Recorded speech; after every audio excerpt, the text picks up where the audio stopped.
In this video, I'll show you how to enable USB tethering on your Samsung Galaxy S26.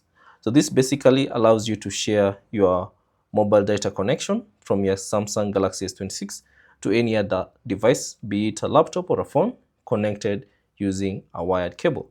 So all you have to do is connect a USB cable to either your PC, your laptop, your phone, and then connect it to your Samsung Galaxy S26. And then once you have connected it, all you have to do is go to settings, and then within the settings, select connections, and then scroll down and select mobile hotspot and tethering. Tap on that, and then you should see the USB tethering option. So it basically shares your phone internet connection using a USB cable. So simply tap on this option, and that will enable the USB tethering on your Samsung Galaxy S26. So thanks for watching.